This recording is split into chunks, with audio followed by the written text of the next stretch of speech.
Hello world! Rockstar Games, Nvidia, Uber, Samsung, and a hell of a lot more were all hacked by a group of teenagers in a string of breaches which made even the most experienced of cybercriminals jealous. Whilst their hacker group, Lapsus, has for now gone dark, now comes the questions. How did a bunch of kids with no experience, no secretive zero-day vulnerabilities, pull off such an impressive series of hacks? US intelligence agencies think this is such an important question that America's Cyber Safety Review Board, which up until now has only ever published one report, has just dedicated its second ever report to dissecting and trying to understand the techniques of Lapsus. Lapsus spawned in December of 2021, spending their first few months attacking targets in South America. Brazil's Ministry of Health was first, with Lapsus claiming via Telegram they'd nabbed 50 terabytes of data. Next came the Brazilian telecoms company Embratel, followed by an Argentinian payment processor. It was kinda just assumed that Lapsus was just another cybercriminal extortion gang. They'd hack a company, steal some files, and then demand some Bitcoin in exchange for deletion of the data. These kinds of criminal gangs are unlike businesses. They're interested in money and nothing but money. But that theory didn't hold out for long, because Lapsus quickly went off the rails. After they hacked a Brazilian car rental company, they didn't bother extorting them at all, but rather just redirected their website to a certain adult entertainment site. On top of that, the group started running polls on their Telegram channel, letting their legion of followers decide which of their victims' data they should leak next. It quickly became clear that Lapsus wasn't your typical financially motivated cybercrime gang when they landed their first big target in February 2022, Nvidia.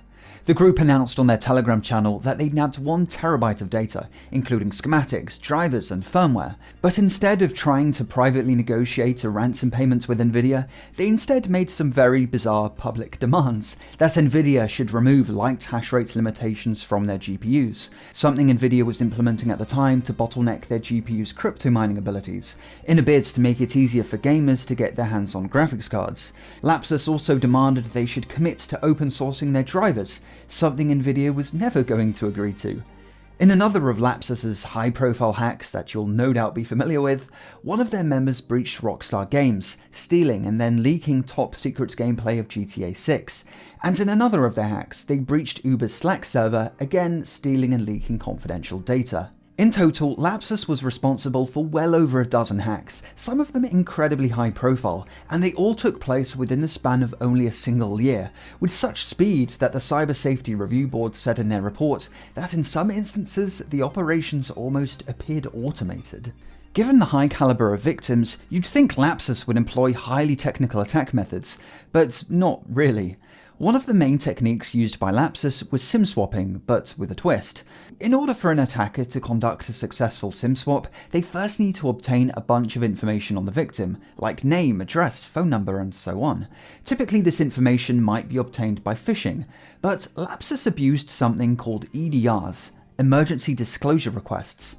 These EDRs allow law enforcement agencies to obtain your personal data from tech companies without a warrant, if, and only if, there's some kind of time-sensitive situation that could result in danger of death or serious physical injury, like if there's a kidnapping or a suspected terrorist incident. However, if a cyber bad guy was to somehow gain access to a law enforcement email account and submit an EDR form from it filled out with fake data, then you can bet the tech company is just going to assume it's legit and comply, sending the cybercriminal whatever personal data it is they're after. Once Lapsus had what they needed to conduct a SIM swap, they typically didn't call carriers themselves, hoping to convince them to do the swap. That would have taken way too long, and Lapsus was all about speed. Instead, they opted to hire people working at cellular carriers who could do the dirty work for them. This is a post one of their members made on the Verizon subreddit, offering upwards of $20,000 per week to do some inside jobs. Another of Lapsus's techniques discussed in the report was their use of multi-factor authentication fatigue attacks, as in just spamming a victim with login request notifications until they became annoyed enough just to hit accept. It's incredibly low tech, but Lapsus famously employed this technique to successfully hack Uber. You could argue in that case Lapsus just got kinda lucky, but you can't get lucky every time. Whilst the details of how they carried out each breach just isn't public, from what we do know, Lapsus wasn't very technically sophisticated, but rather they employed creativity, mixing well-known techniques to achieve a string of breaches that experienced cybercriminals could only dream of. As for the question of why, at this point I think it's clear that the lulz was probably their main priority. Whilst at points it did seem like they were purely in it for the money, Lapsus often wasn't very good at extorting their victims. For example, after they hacked EA Games, Lapsus couldn't figure out where to send the extortion request, so they tried to recruit a journalist at Vice who was interviewing them to be their messenger and put them in touch with someone at EA Games. Obviously, the journalist refused.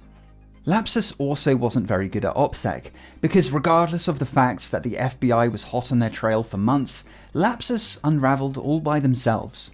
After the alleged leader of Lapsus, who goes by White, fell out with a business partner, White was doxed, in what was probably the most in-depth dox I think I've ever seen. This was brutal. Following the dox, 7 apparent members of Lapsus, including White, were arrested in the UK. And thanks to just how young some of them were, I mean the youngest here was just 16, the police aren't revealing much. However, just as I was wrapping up this video, the trial of White, whose real name is Aryan Kotaj, concluded, with him being found 12 charges. However, the guy was previously deemed unfit to stand trial, apparently because of his autism, so there's a good chance he actually won't spend a day in prison. This is the only Lapsus member we know the identity of, the rest currently are a mystery. What isn't a mystery though is our sponsor, Akamai. Akamai Connected Cloud is your Swiss Army knife for cloud computing. These guys can handle everything cloud, and they're giving you a $100 60-day credit just to get started. One of their features that I love is their app marketplace, which makes it super easy to spin up servers with pre-configured software. Need an instance of Kali? Just configure the basics with their installer and you're done. So click the link in the description now to claim your free $100 credit. As always, thanks for watching and I'll see you in the next video. Have a good one.